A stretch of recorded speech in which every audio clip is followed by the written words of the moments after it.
You're on. Well, hello. It's great to have you all here this evening. My name is Eliot Grasso. I'm the vice president of Gutenberg College, where I'm also a tutor. I've been there for 10 years, and I have a particular passion for talking with families and students about how to think about college. So in this talk, Pathways to College, we'll be asking some fundamental questions. And I think it's particularly important these days because college it can be a difficult subject to get one's mind around. There are millions of options, millions of details, and it's very, very expensive. And you don't really get to sample the product too much before you invest. So my hope is to give you all a framework for thinking about some questions that I think are very important to be asking and answering in the course of thinking about uh, options for your college bound. So, where are we going together? We're going to look at the big picture as I see it. We're going to ask why would you still go to college? We're going to ask about return on investment. We're going to look at different kinds of schools that are out there, and we're going to ask what is the Gutenberg difference? So let's look at the big picture together for a moment. So these are some basic definitions. These are my definitions, but it'll help you see kind of where I'm coming from. So when we're talking about education, we want to ask first, well, who is education for? Education is for human beings. And in my view, a human being is a finite and limited sinner created in the image of God and who, while rebellious at heart, holds out hope for redemption and salvation at the gracious and loving hand of God. So, if we're going to talk about education and how it works, we need to have at least some kind of common understanding about who is being educated. So then we want to ask, well, what is education? I'm going to define education as a process of holistic transformation for the better and is achieved through a sustained inquiry into what is good and what is true. So I would, for example, define education as something different from training.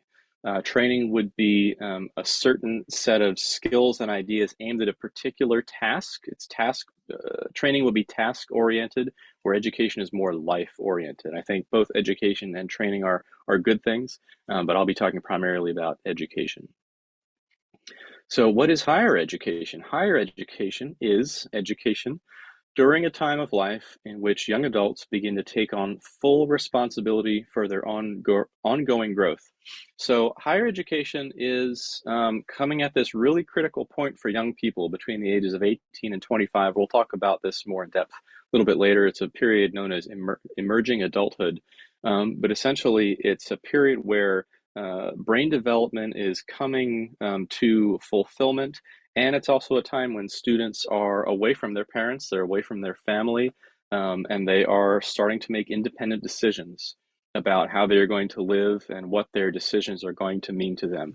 So, higher education is different from primary, secondary education in the sense that it is really totally on the student to show themselves where they are leaning and decide for themselves what they would like to become. So the responsibility piece would be different. So what role should higher education play in one's life?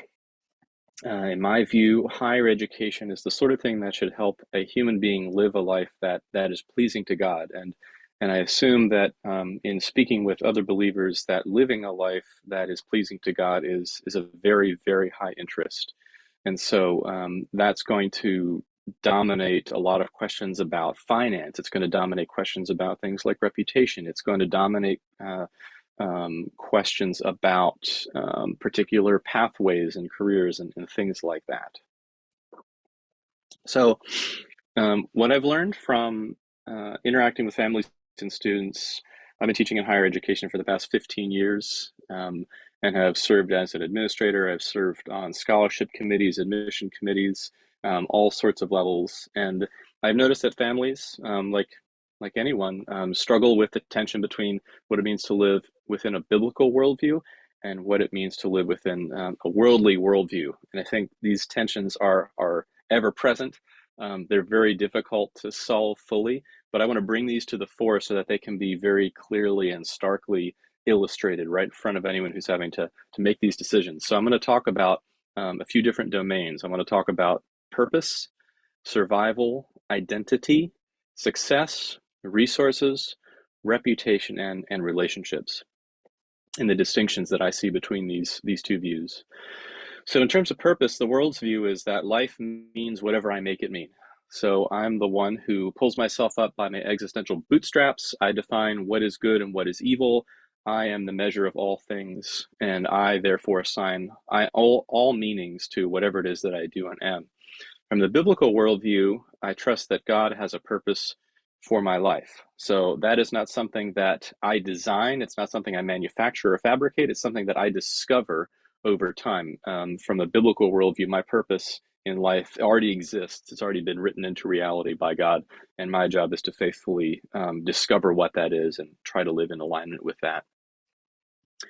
In terms of survival, the world says it's all up to me. I am the one who is in charge of providing for myself. If I eat anything, it's because of all the hard work that I did, versus a biblical worldview that would hold that God provides all that I need. So don't hear me saying there's a distinction between working hard or not working hard. I think that human beings are supposed to work hard. I'm in favor of working hard, and that part of our assignment as humans is to work hard. But I think there's a difference between relying on God ultimately for all that I have versus totally feeling self-reliant for all that I have. So in terms of identity, I can be whoever I want to be.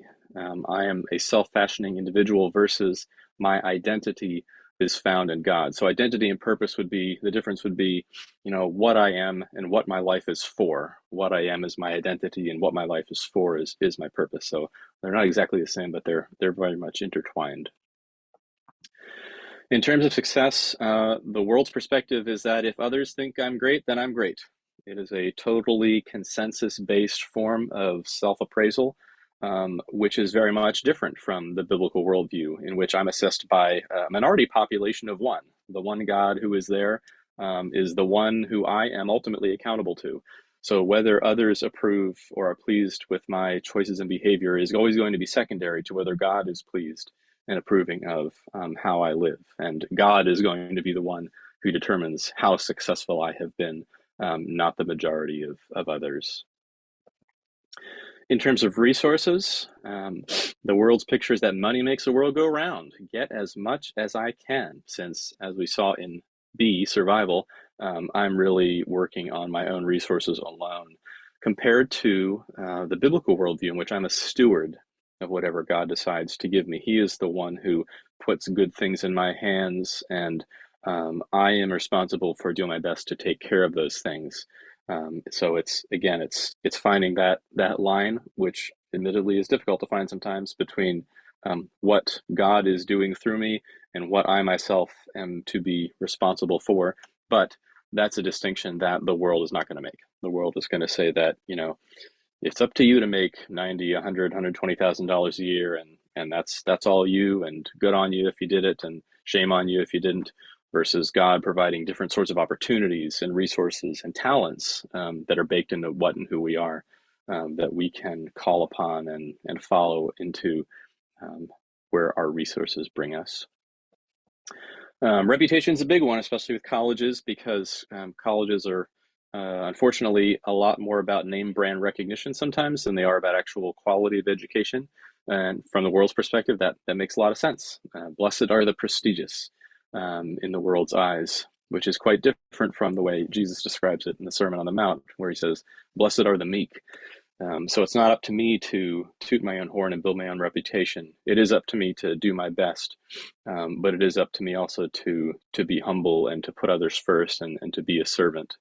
And so the way in which we see competition, for example, in higher education, is going to be very, very different. It's going to be, I'm going to argue, very unbiblical in the way that we think about who is better than who. I am not better than anyone from a biblical worldview, but the world wants me to be way better than everybody else, both in reputation and otherwise.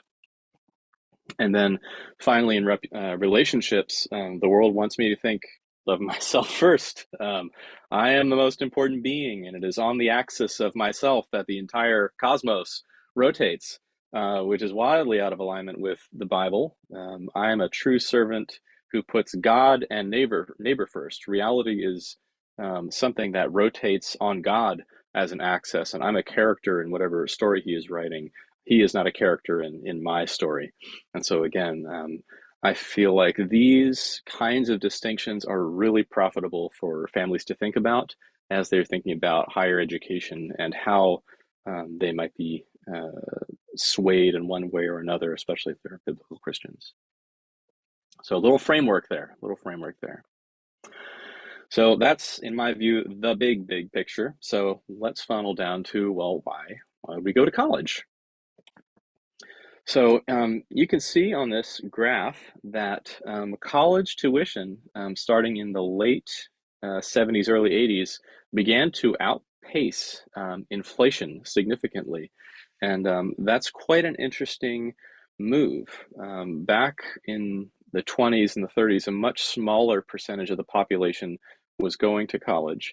And it seems to me that one of the things that has happened with the price of college is that demand has gone up ever since the 90s. And what happens in a regular business model is when demand goes up, prices go up.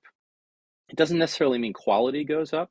It just means that prices go up because people view college and what it is and what it is supposed to do, what it allegedly promises in a particular kind of way. So let's look at this a little bit more closely. So the reason that demand for college has gone up is in part what I'm going to call the myth of college, and I'm going to ask, should we believe it? The myth of college or the game is something like this: you go to the best school so you can get a good job, and of course live happily ever after. So I'd like to deconstruct this myth a little bit and look at it together and see what we think of it. So the conclusion is to live happily ever after. I would ask, is the point of life to live happily ever after? Is baked into my day-to-day existence, my purpose and identity assigned by God, is God's highest priority for me to live happily ever after? Is his priority for me to live a life without hardship and suffering? Does he have an easy, pleasant existence in mind for me? Well, I don't know exactly what sort of existence he has in mind for me totally, but I know that it's a good sort of existence. Is that the same thing as happiness, at least as the world defines it, at the level of prosperity, prestige, and things of this nature? Solzhenitsyn, who was a former Russian Gulag prisoner and also a Nobel laureate, wrote in an address to Harvard graduates in 1978, in an address called A World Torn Apart, he wrote, "If man were born only to be happy, he would not be born to die. Since his body is doomed to death, his task on earth evidently must be more spiritual, not the search for the best ways to obtain material goods and then their carefree consumption. It has to be the fulfillment of a permanent, earnest duty, so that one's life journey may become above all an experience of moral growth, to leave life a better human being than one started it." So I think Solzhenitsyn draws a really important distinction here, the contrast between happiness as living an appetitive and acquisitive life versus one in which we are engaged with the things that are eternal about us, the things that last, our souls, our spirits, and what makes those things good and hearty. So what does it mean then to get a good job? I would ask, what is it that makes a job good? Is it the paycheck? Is it the status? Is it vacation time? Is it advancement and rank? As soon as we start asking questions about goodness, I'm immediately drawn to ask, well, who is it who's going to be defining what goodness is? If I hold a biblical worldview, then that can't be me. I'm in no position authoritatively to define what is good and what is evil. I have to rely on God for that. And God has a very clear idea about what goodness is. And so, is it these things that make a job good? Or might it be things like mission or fittingness, meaning or significance, and what I'm asked to practice? And we're going to come back to this question of practice soon, because we all know from working full time that whatever you do often and most often is the thing that you are practicing the most. I would argue that we ultimately become what we practice. And education is all about practice. It's all about repetition. It's all about sustained inquiry into what is good and what is true. So if I practice goodness, I can become good. If I practice kindness, I can become kind. So we want to think about what it is that makes a job good, since so many people would assume that the reason and purpose for going to college is to get some kind of job, at least according to the myth. So then, go to the best school you can, so that what is it that makes a school good? Well, is it famous faculty? Is it luxurious facilities? Is it extracurricular activities? Is it name brand recognition? Is it social capital via networking? Or is it a school that thinks something like education is a process of holistic transformation for the better and is achieved through a sustained inquiry into what is good and what is true? So, what's interesting is that as Americans, we consume and are exposed to a huge amount of marketing, so much so that it can be even difficult to formulate a question like, what makes a school good? Or what does education have to do with college? It's almost unanimously implied that the column on the left is the most important set of distinctions, whereas part of me wonders if the thing on the right, the right definition of college, or I'll say my definition of college at the very least, is that something that's more important? And what impact might that have? So, what's of greatest interest, a degree or an education? What does education have to do with college, and what do degrees have to do with education? Well, I think it would be good for us to spend just a minute or two talking about the nature of education and how it works. I suspect if I'm talking to people who have been educated or have educated their children, or teachers, I mean, yeah, we all kind of know how education works on some level. But I would propose a nuanced picture of it that can actually help us see more clearly sort of what a college is actually interested in, if it is interested in true education. So, um, as I mentioned, I've been teaching in higher education for 15 years. I've taught music, and these are just some observations that I've made. And I have a bit of a metaphor here. And I would start that metaphor with this question: is it more important to win, or is it more important to play well? Is it more important to win, or is it more important to play well? And I raise the question because lots of thinking about education is directed at winning, and winning would be defined in terms of material prosperity and things of this nature. But I would also posit that when you're playing even a game of chess or football, it's really not up to you alone whether you win or not. All kinds of things happen that are unpredictable in games. And the question is, do you want to walk off that field having broken as many eggs necessary to make that omelet, or do you want to walk off that field with a sense of integrity that you did right and did your best, and those sorts of things? And so this is the question of where competitiveness, when it comes to material acquisitiveness, in my mind, comes into play. But to the point of how education works, it seems to me that uh, if we use a game metaphor, there's a game that people want to play. And those games are played by athletes who are mentored by trainers, and they use certain kinds of equipment. So, for the trainer athlete relationship to work, the trainer has to care about the athlete, and the athlete has to trust the trainer. The athlete has to desire to play well, and the trainer has to have experience with the game. So, before a trainer and athlete can really work together well, they have to have a common picture of how it is that they want to play. Do they want to collude to do whatever it takes to win? Or are they simply doing their best to observe the rules of the game and bringing their best effort to the table? So the trainer has to understand and recommend good equipment, and that equipment has to be suitable practice for the athlete. So the equipment has to be in good condition. let's say, for example, a set of barbells are 500 pounds, right? That's you can lift 500 pounds. That's great. If an athlete's only prepared to lift 100 pounds, then that tool is useless. Um, these sorts of things.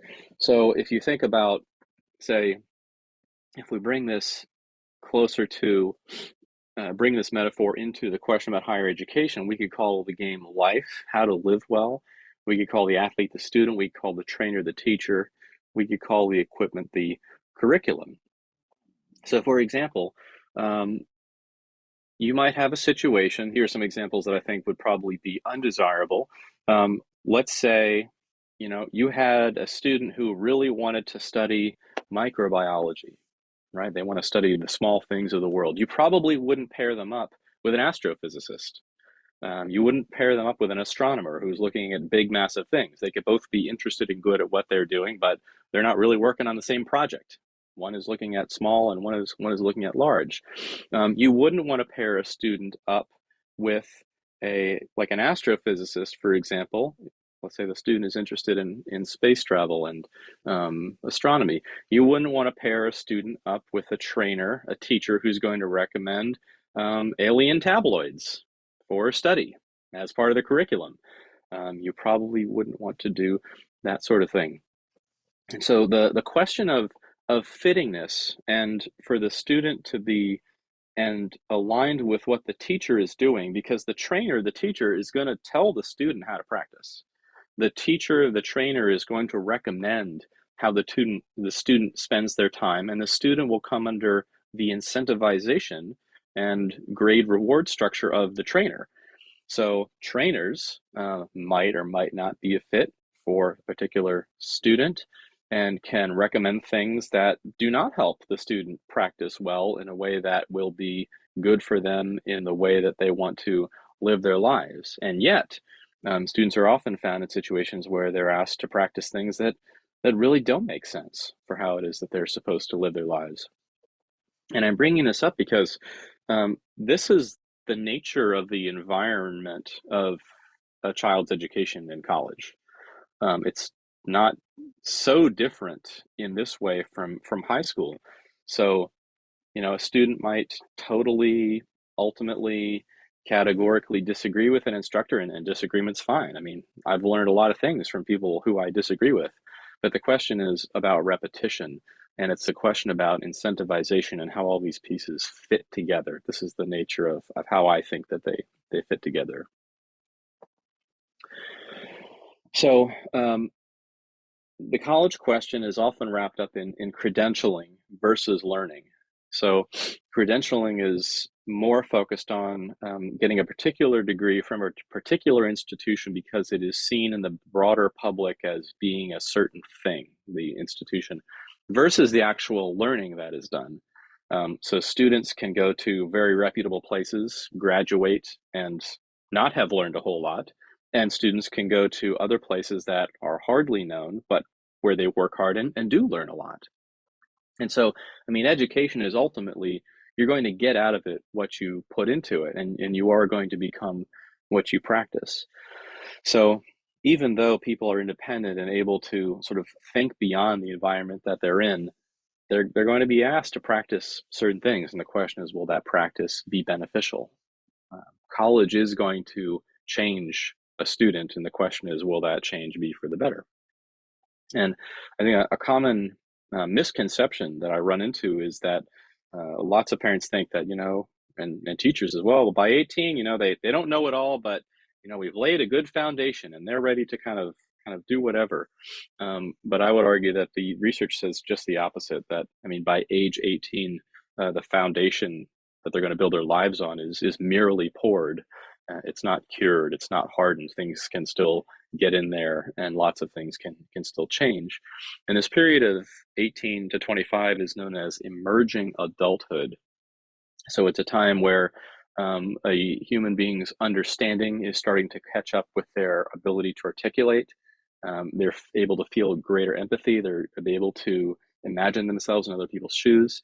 They move into adult relationships with their parents. They carry feelings of invincibility still.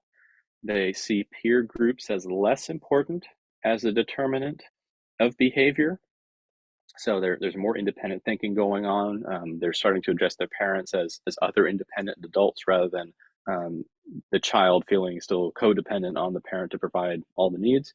And I think most importantly of all, that it's in this age range that students are completing their values framework. They're making a lot of decisions about what they think is true, what they're going to believe, why they're going to believe it, on what basis, how much of what they saw from their parents are they going to replicate in their own lives, what are they going to change, what are they going to challenge. So age 18 is not quite the time frame in which kids should be shot out of cannons to sort of be left to their own devices to make all these massive decisions. I said a moment ago, yes, they do have to take on responsibility and work through these things. But I can't tell you the number of times in teaching at other institutions where students have come up with these, big, huge, massive existential questions.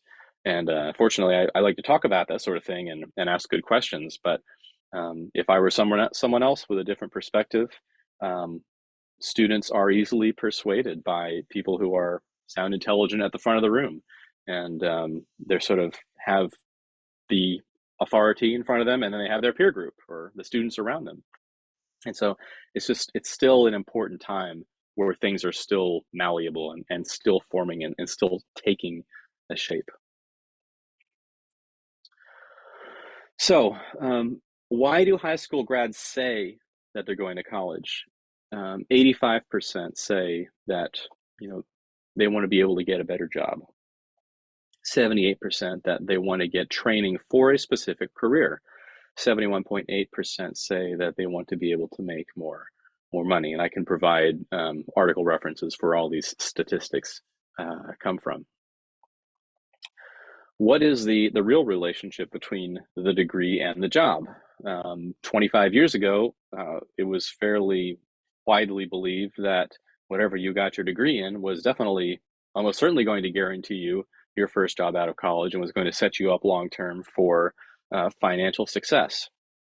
Is that still the case? 27% of college graduates work in a field related to their major. Now, that number ought to give you pause because most people are paying very good money for this thing called a major, which allegedly helps you plug into career and job specialization. But less than a third of students who have paid for that degree specialization at the collegiate level are actually cashing in, so to speak, on that investment. That's a number that gives me pause to think about. 33% of college students change their major at least once, 10% twice. So the way college credits break down is that you have career specific classes that you take, you have general education credits, and electives. And so in the course of the concrete hardening, the foundation hardening, students naturally are going to change their mind because it's a big, wild, interesting world, and lots of things come up they've never heard of. So they're going left, right, and center, and understandably. But all of that change is really expensive at the college level. It is extremely costly to take a whole raft of professional related future career courses and then say, okay, well, I got to change my major. So what am I paying? I'm paying tens of thousands of more dollars to change my mind. So there's a cost associated with that. 41% of grads work in jobs that don't require degrees. And so if our objective of going to college is to make a bunch of money, which I think is the wrong reason, the wrong primary reason to go to college, lots of companies that pay really well aren't looking for college degrees as such. So that should give us pause to ask, well, why am I sending my kid to college, or what exactly is going on in the marketplace that they don't need these very expensive degrees. The millennials, it's anticipated, are going to be changing jobs 4 to 7 times before age 30, and with the internet market the way that it is, changing jobs is it's not easy, but it's way easier than it was before the internet, and people know this and can change their minds. And we're in the middle of what some would call the fourth industrial revolution, where there's a great amount of turmoil in the way that job security is defined, job needs and job skills are defined. So it's estimated that 85% of the jobs that will exist in 2030, just 8 years from now, do not exist yet. So how is it you prepare for the unknown? So in the 90s and before, it's sort of like, okay, well, this college thing isn't cheap and we're going to sink all of our money into it, because we're fairly confident that this is going to set someone up for long-term success. But I mean, as we've seen in the last few years, the culture and society and the economy around us changes so rapidly that, I mean, does it make sense to go $100,000 in debt if the job that you are going to do is done by a robot in 5 years? I think this is an important question to think about. So how do we prepare? It used to be that the model, especially related to the major, was one of specialization. So you can see here in figure 9 that you do your college degree, but this is where you develop your specialization. And I think the incentive to specialize is something along the lines of you make yourself indispensable by being a specialist. If you're the only one in the company that can do X, well, surely they can't fire X because we can't live without X. That only works in an industry in which there is hardly any change, which is not quite the world that we are living in at the moment. So, I mean, it's great to be specialized. It's great to be knowledgeable. It's great to have mastery. These are all things to admire and appreciate, certainly for someone who has worked hard for them. But in terms of long-term financial sustainability, it's just not quite the same environment that it was 30, 40 years ago. It's projected much more so now that having a wide variety of adaptable, transferable skills is going to be much more helpful long term. So imagine imagine that you work in communications and the communications sector changes rapidly, and the particular button that you push or dial that you turn is handed over to a robot. Well, if you know how to communicate well, if you have integrity, if you're on time and are good to work with and communicate well and can understand complex ideas, something a computer can never do, well, then your skills are transferable. So having a wide breadth of knowledge in various sorts of areas is going to be helpful long term, especially in a rapidly changing economy, which is what we live in. So naturally, I'm going to advocate for something like the liberal arts education, because I think that it's does education in a really beneficial way for students, and I've seen this through years of experience. Something like liberal arts develops what are called human skills, which is the ability to transfer skills between domains and the ability to learn new skills that are in demand. So things like leadership, collaboration, creativity, critical thinking, communication, emotional intelligence, judgment, cognitive flexibility. These are things that aren't going to be possible to automate by machines. I'm fond of telling my kids about our Alexa dot that Alexa understands nothing and knows less. And it seems to me that if that's in any way true, there's going to be always a role for human intelligence and human knowledge in our world.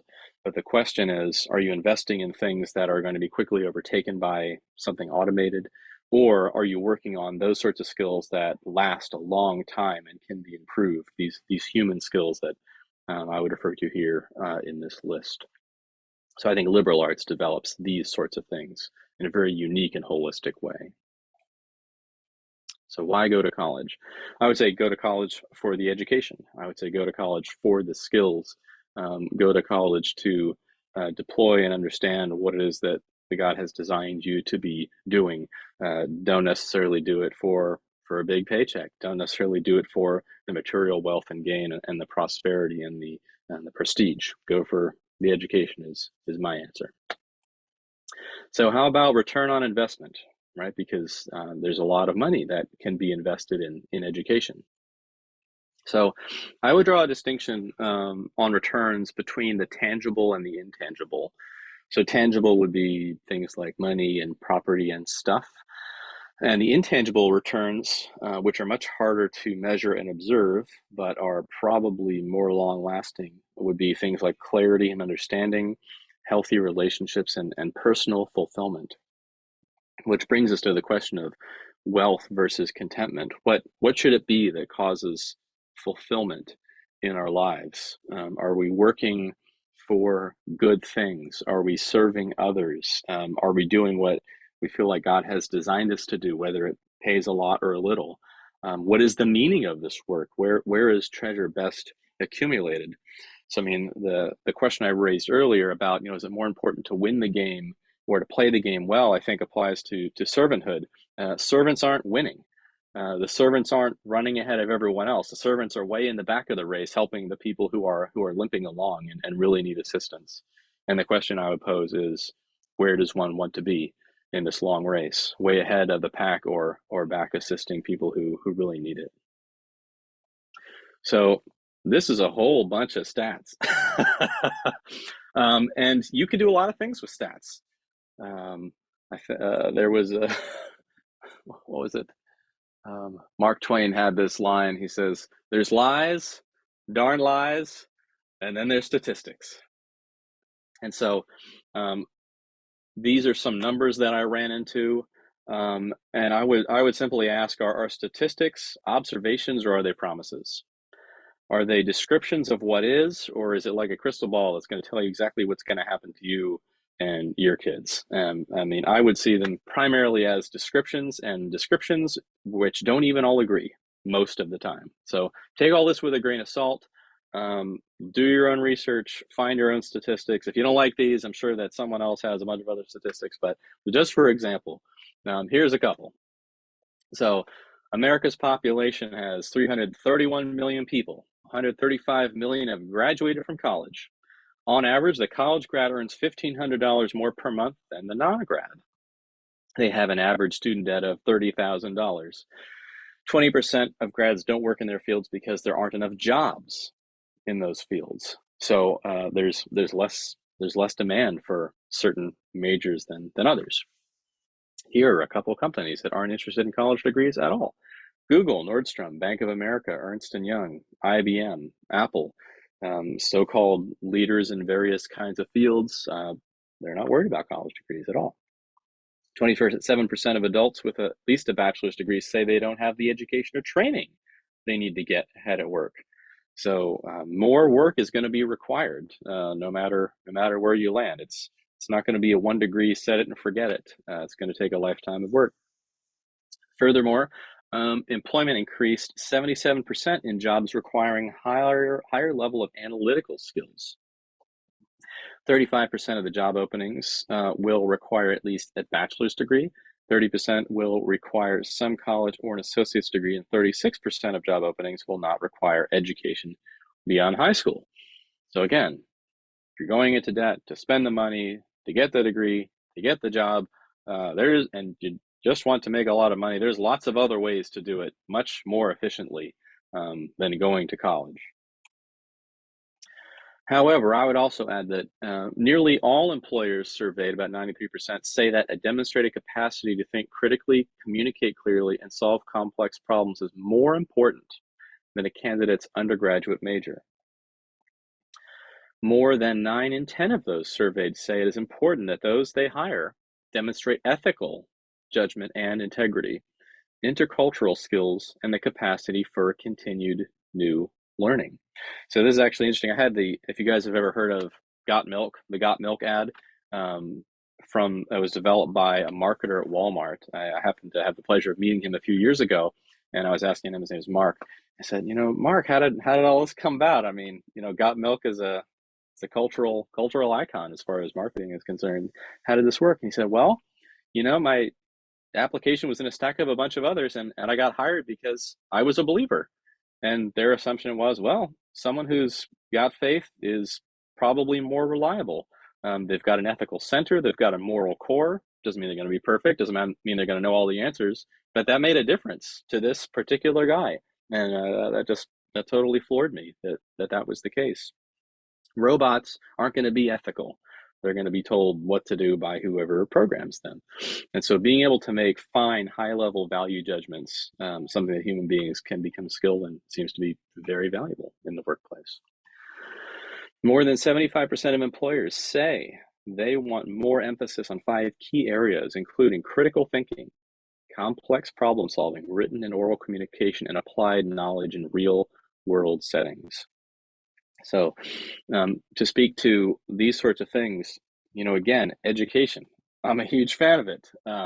I've been fortunate to receive a great education. My education is absolutely ongoing, and I get to participate in the education of others. And a student's education is what you ask them to practice. If you ask them to practice and sit and stare in a huge auditorium for 9 hours a week, well, they're going to be really good at sitting and staring in a huge auditorium for 9 hours a week. If you ask them to read hard stuff and communicate difficult ideas and listen to people who disagree, that's a whole different kind of practice. And it's the kind of thing that, frankly, the workforce in any field seems to be interested in. And 80% of employers agree that regardless of their major, all college students should acquire broad knowledge in the liberal arts and sciences. So, this kind of speaks to the question of, do I go general? Do I go specific? Broad and general, I would say, is a great starting point for an undergraduate degree. There's always time to learn more. Of course, there's always time to find that particular niche and things like that. But being able to serve in a wide capacity, many capacities, seems to be of interest to the job market. In the 75th percentile, the liberal arts BA receives something like $90,000 a year, down to a liberal arts master's, $76,000. The median bachelor's would be $60,000. The median liberal arts bachelor's is $55,000, and the median high school graduate is $35,000. So I was talking with a student today, and the student has just finished their 2-year exams at Gutenberg, which is a full battery of comprehensive oral examinations. And it just struck me when people say, what are you going to do with a liberal arts degree? It's like, well, these people are more insightful and hardworking than pretty much anyone I know. So if the workforce is looking for someone who's intelligent, hardworking, and articulate, then you'll probably be in a good spot, even if you don't have that so-called coveted degree specialization. All right, so I want to look at what kinds of schools there are. So now that we have a framework, the big picture to think about, what the big questions might be, how they might fit into a biblical worldview, what the distinctions would be, why we would go to college, credentialing versus learning, degrees versus education, and just to look at some of the nuts and bolts of, what are some numbers people are kicking around in terms of return on investment, employability, potential income, things of this sort. Let's look at what kinds of schools there are, because there are thousands of schools, and I want to offer a way in which we could carve up that landscape a little bit, depending on what you feel like is of interest. Everybody's different. Not everyone is going to go to the same school, and not everyone has the same assignment from God. So my interest is just to provide you with a framework and some categories to think through a little bit differently, maybe what those options could be. So in my estimation, there are really 3 types of colleges. There is a certification college, the credentialing college, and the wisdom college. The vocational certification would be pertaining to things like nursing and welding. They're task oriented. There's a particular task, and I want to learn exactly how to do it. This would be kind of more like training. And what grads get out of a certification college is a certification. The second will be career credentialing. This would be your typical traditional 4-year university. It's career oriented. What is required for the marketplace for a particular career track? And the grad gets a credential at the end. And then finally, there's the Wisdom College, which would be a classical college or a great books college. Some liberal arts colleges are in this category, but most aren't. Most of them do more of the, when a place says it's a liberal arts college, often what it really means is it's a career credentialing college with a heavy emphasis in the humanities. A classical college would be different, and we'll look at how. So wisdom colleges are more interpretation oriented. It's confronting the student constantly with the question of why. Why is it like this? Why do economics work this way? Why is this person saying this? Grads get wisdom, they get insight, they learn how to see what's true and then live in light of that understanding. So if we were to think about, again, the kind of, the broad base versus the high level specialization, how would you build this? Would you build it base to top or top to base? I would tend to lean for base to top, where you're getting the kind of why is it we're doing this before we start doing the thing. It's a bit of aim first and then shoot rather than shoot first and then aim. And again, all these things in my mind are perfectly legitimate things to do and pursue, but they are different. They are different in nature. They're not all the same. So the why, the wisdom would be kind of more general, and then the tasks of how we would be more specialized. So let's compare these three types of colleges along in five domains: the curriculum, the teachers, the method, outcomes, and then cost value. So in a vocational certification college, the curriculum is specialized and it's focused. It's that, how do we do this particular thing? How do I fix the plumbing? How do I fix the electrical system? How do I resuscitate someone who's suffocating? These sorts of things. The career credentialing college would be more oriented around concentrations and majors, but the way in which it's put together tends to be a little bit piecemeal, which means that the particular major that you're working on is generally organized to be coherent, like the pieces all fit together to put you in a market ready position. But what happens on the outskirts of that, your elective courses and general education requirements, things like writing, philosophy, history, unless you're a philosophy or history major, those are kind of all over the map. So that would be kind of like, there's a bit of a core around the professional part, but the rest is a bit scattered because it is the student that's selecting the curriculum and how it goes together, rather than someone very knowledgeable about what a whole picture looks like putting it together. In a wisdom college, it would be more broad. Would be based on the classics, works that are have very high intellectual merit and have been very influential. And it tends to be integrated as well, which means that all the pieces of the curriculum talk to each other all the time and come up all the time. For teachers in the vocational college, you would have instructors or technicians, people who have been working in the field. This would be music as well, someone who has played the violin for a long time. Like a conservatory would, have boots on the ground understanding of how to play that instrument. They would be technicians. Um, in a career credentialing college, you would have more experts and specialists. So this is where you would have your world-renowned specialists, your Einsteins, your Stephen Hawkings, people who are creating new knowledge in the field, and that's basically their job. And in the Wisdom College, the teachers function more like mentors and generalists. So they're guides that sort of help facilitate the student's education, rather than kind of downloading or giving them the perspective that they need to take into a particular field to be successful financially. In terms of the method for a vocational college, it's very hands-on. It's functional. It's, hey, let's go over to the recycling plant and learn how to fix these machines. Very tactile. In a career college, tends to be lecture based and tends to be passive recipient based. So you do some homework at home, you practice, then you come, and then you have a specialist in the field explain to you how to think about all these things, and then you take a test and say, yes, I agree that this is how I should think about these things. The method of Wisdom College would be Socratically based. So very much discussion, very question and answer, very much less efficient than the other two forms, the other two methods of education.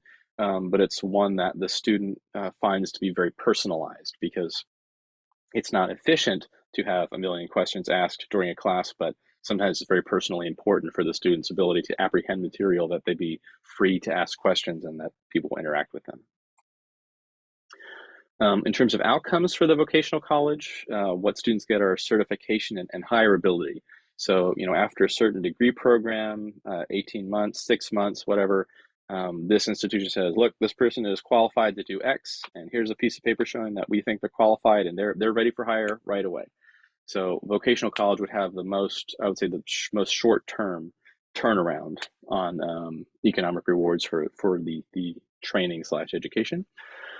The outcomes for a career college would be more reputation and degree. They would have a certain degree of influence because of the institution attached to them. They would have influence among certain social networks that they've built while in school, and would have resources at their disposal consequently. The outcomes for the Wisdom College would be wisdom and foundational or transferable skills. Things like clear communication, insight, analytical skills, things of that sort, being able to think outside the box. And then the cost value, which I alluded to already, would be the immediate job for the vocational college, networking, future cash income, and material success for the career college. And for the Wisdom College, a student really is investing in building a coherent picture of reality and the tools and skills necessary to navigate that, which of course would include employment. So I would offer up for those watching this later, we built at Gutenberg this tool called the College Discovery Tool. And essentially, it's a multiple choice test. It's free to take. You don't have to give your email address or anything. It's totally anonymous. But students and parents can go through this thing, and we'll ask you a bunch of questions, which will show that you tend to lean more toward a wisdom college, a career college, or a vocational college. And I would invite anyone who's just thinking about what the next step is to take a look at this and try it out. And hopefully it will be helpful to you in your thinking. So why might a student continue classical education through college? I mean, haven't they done all this stuff before? Aren't they done reading Homer? Haven't they done the Latin and all that stuff? And all that stuff is an amazing foundation. It is so valuable. But again, that foundation is just poured. It's not cured. And I would say students should continue or consider continuing classical education for the maturity. So where they're taking personal ownership of their education in the context of the great conversation, the great books, the influential ideas that govern a lot of how our society works today. I would argue that it's worth considering for the depth. That classics are complex. If anyone who's tried to read Homer or Dante will see right away that these guys have something pretty big to say, and it takes a whole lot of work to make any progress on what it is that they're saying, because we're encountering a complex, artful mind at the absolute pinnacle of its creative and intellectual powers. So it's not something I'm going to get on the first read fully. I can get some things, but there's a lot to mine out of that gold mine. So I would say repeated readings definitely bring greater benefits. And in terms of character, college will change you. The question is, will the change be for the good? And it's at this spot where I would say that, as you're thinking about different institutions and what you want to do and how you want to do it and why you want to do it and that sort of stuff, who you do it with does have a huge impact. A place where there's collaboration and it's small enough where students can actually know each other and they can know their instructor and the instructor can know them and start to learn, what are the students' strengths? What are their weaknesses? That sort of trainer-athlete, teacher-student relationship. That's fundamental. And it can be transformational in a really great way for students when there's that alignment that takes place in the educational environment. Okay, so what kinds of school are there? And we talked about those three. So I'll just finish with what's the Gutenberg difference, what it is that we see ourselves as doing at Gutenberg, and what benefit we hope that it is bringing to our students. And then I'd love to take questions if there are questions. What is the difference? So is excellent education possible, and if so, how might I obtain it?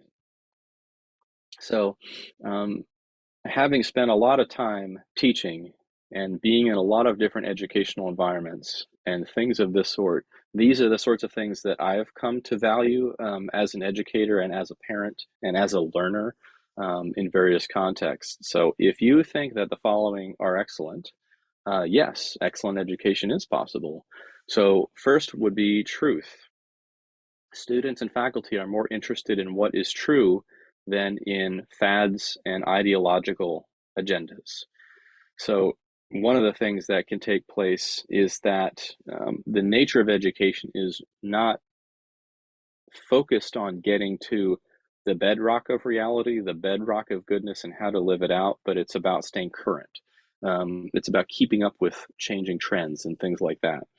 So truth versus ideological agendas. Truth seems more important to me. Things like goodness. Students and faculty allow an external standard of goodness to govern learning and conclusions. So I could be wrong in a classroom just as easily as any student because I'm hopefully interested in what is actually right, not in being right myself. And so having that dialogue where faculty can be learners alongside the students, or at least attempt to be that, attempt to be um, modest and humbled in a way that, this teacher too has lots to learn and is looking for goodness as well alongside the student, that can create a very powerful mixture, a good mixture, I would say.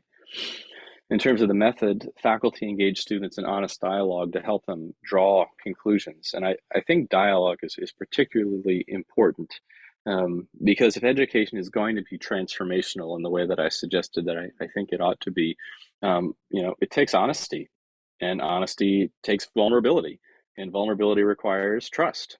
So it's through dialogue, it's through interacting, it's by being in process together that students learn, like, oh, I can trust this person. Uh, they'll ask me questions to help clarify what I'm thinking about and what I'm saying. And it's in the process of dialogue that students can hold out in front of them, what it is that they think they believe about something, and turn it over in their hands and say, oh, yeah, I mean, I have been thinking about it like this, but I don't know. Do I still want to think about it like that? Maybe there's a better way to think about it.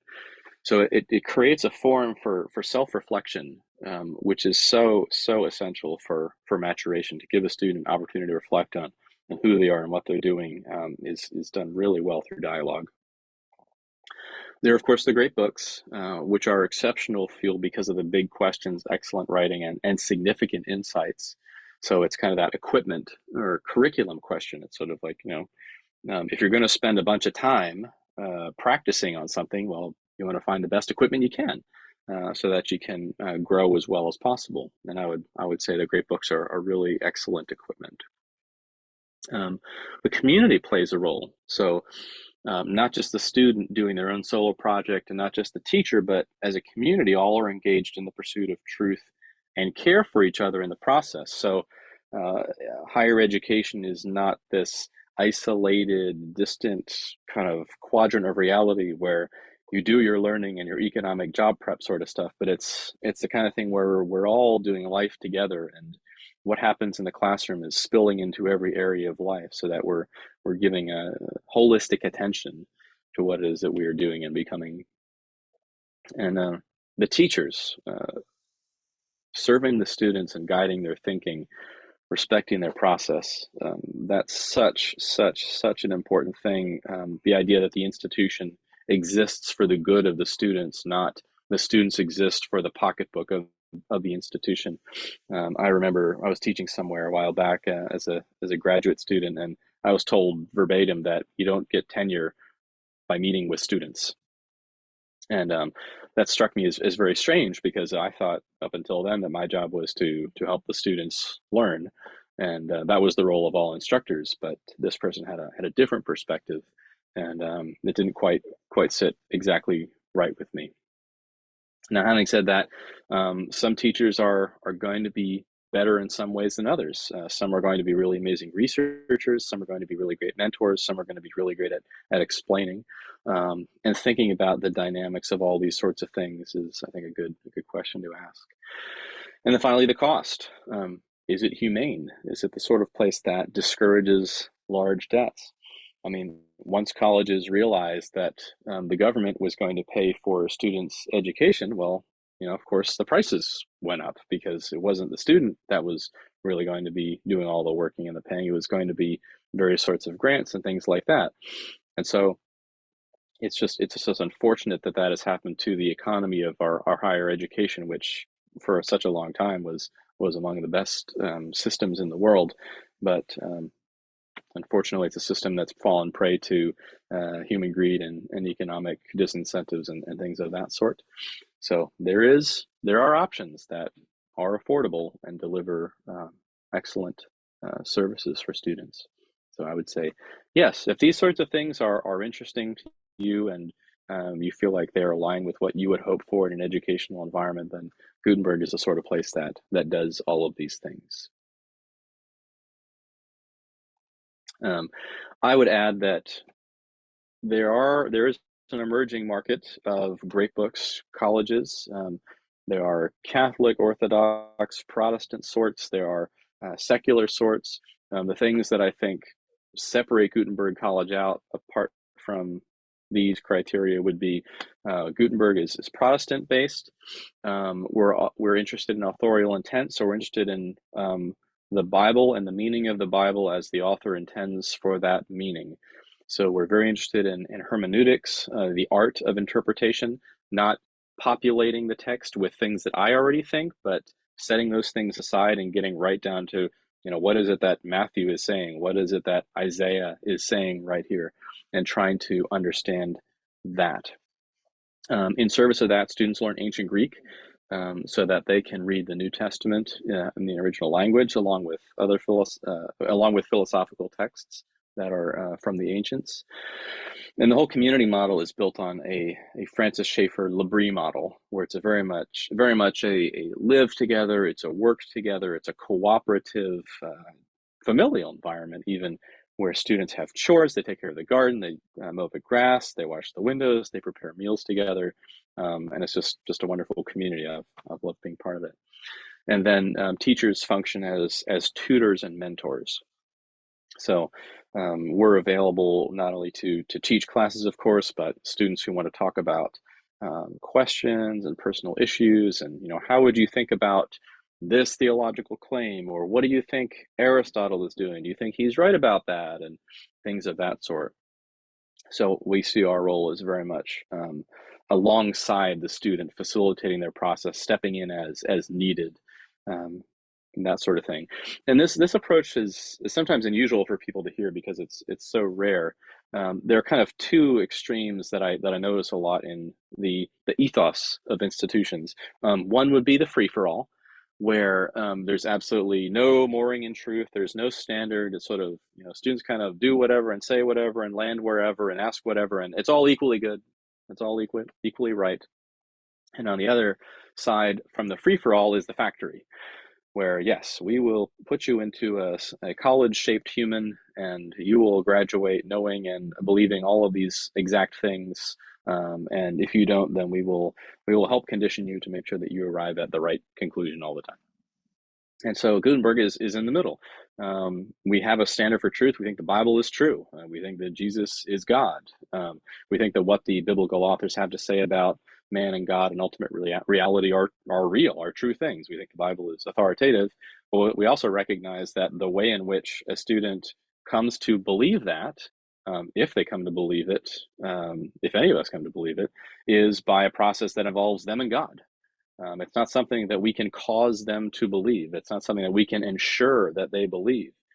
It's not a promise that we can make, since it's not up to man what someone else believes. We can't control that. We can encourage it, but we can't control it. And so Gutenberg is sort of in the middle in terms of ethos between the free for all and the factory style method of education.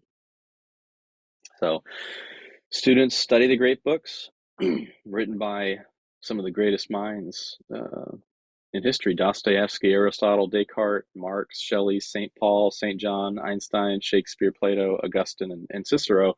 And I think part of one of the distinctions about Gutenberg being a Christian classical college is that we read quite a lot of literature that critiques Christianity.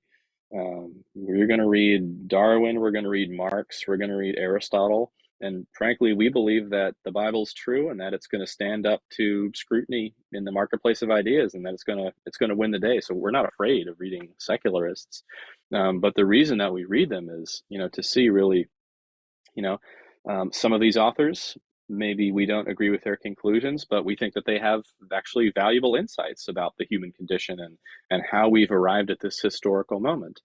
They have big questions to ask that we are, I think, wise to consider. And so there's both sides of the conversation playing out in the Great Books curriculum, not just the champions for the gospel, but some who would seriously question it. These works have shaped the course of human civilization that we all have to navigate on a daily basis. So the question of whether a great book's education is practical, well, if you were going to go in the water all the time, you would probably want to know what the water temperature was like, and you would probably want to know what was swimming in the water. And that's what this kind of education is designed to deliver, understanding about what all of us confront on a daily basis, whether we understand it or not. We want our students to understand it so that they can live well before their God. And to this end, students discuss these works in small groups, where students get to know each other and become familiar and vulnerable and honest with each other as they ask these humongous questions. And what I've seen over the past 10 years is students tend to emerge with things like wisdom and understanding, clarity, confidence in their ability to do difficult things. Not confidence necessarily that they're going to get everything right all the time, because I don't know anyone who gets everything right all the time. I mean, I certainly don't. But the confidence to say, this is a really complicated question. This is a really complicated book or paragraph or sentence. I have the skills now to do some work on this and make some progress on it. I see students emerge with depth of character, depth of understanding, just thoughtful, deep souls. It's amazing to see.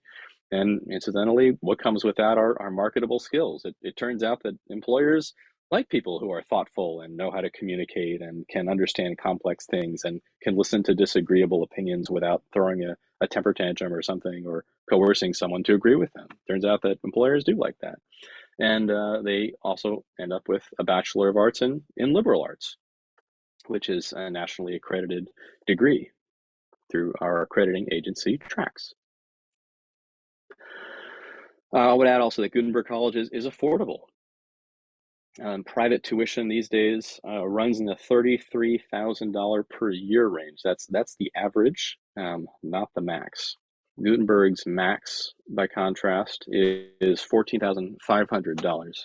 And the economic philosophy of the college is designed very specifically not to burden students and families and not to burden them with debt and things like this. So Gutenberg is subsidized by very generous donors. And so we're very blessed to be able to offer students very generous financial aid packages. And the whole thing, I mean, it really functions more like a ministry than a machine. It's designed to help students take hold of this education, whatever their starting point intellectually or financially. I've been in financial aid committee meetings where a family will say, we think we can offer X dollars per year, and the committee chair says, no, I think that you're offering too much. I think you need to pay a lower number, which is kind of amazing to see and inspiring to hear from my colleagues. So we want it to be accessible because we're all trying to learn how to be human together in a difficult world. And so that's why the economics work the way they do. The quality of education is outstandingly high. We just think that everyone should get a chance to try it. But don't take my word for it. I'm a tutor. I'm a vice president. I am obviously a fan. But our students have also seemed to have been impacted by this project and the way it's organized. One graduate, Josiah, who's an artist, graphic designer, said Gutenberg was the single greatest choice I've made in my life. If I could rewind my life before Gutenberg and had only 4 years left to live, I'd do my education all over again.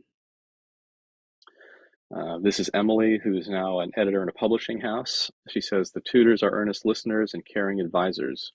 The word magnanimous is from Latin roots, which means great soul. That's what our tutors have and what I seek for myself. Having them as friends and examples is invaluable, and I feel very fortunate to spend these years with them at Gutenberg. Stefan, who now works in robotics, said that Gutenberg gave me the tools to make sense of the world around me. These tools have been crucial for my ability to earn a living and function in the material world, but more importantly, they have enabled me to be at peace in my moral, spiritual, and family life as well. Gutenberg helped me to learn to follow God. So I mean, as you're seeing, what do students do after Gutenberg is a question that comes up. It's a great question. They do all kinds of things. They become teachers. They become lawyers. They work in graphic design. They're editors. They work in robotics. We have a grad now who is just finishing up chiropractic school. It's the sort of thing that gives you a broad base by which to know oneself and to see, what is it that I should be doing with my life and how to live accordingly. And students do fine. They get in all kinds of reputable graduate schools: Johns Hopkins, Oxford, UCLA, Boston University, Pepperdine, Regent College, etc. So our students work very hard, and I'm very proud of them, and feel very blessed to be able to be part of their educational journey. And what they do is absolutely outstanding and excellent, and they do just fine. So happy to take questions, either now live in the chat, or if you have seen this presentation and would like to email me at egrasso@gutenberg.edu, or shoot me a text or call. I'd be very glad to interact with anyone who has questions or comments or ideas. So thank you very much.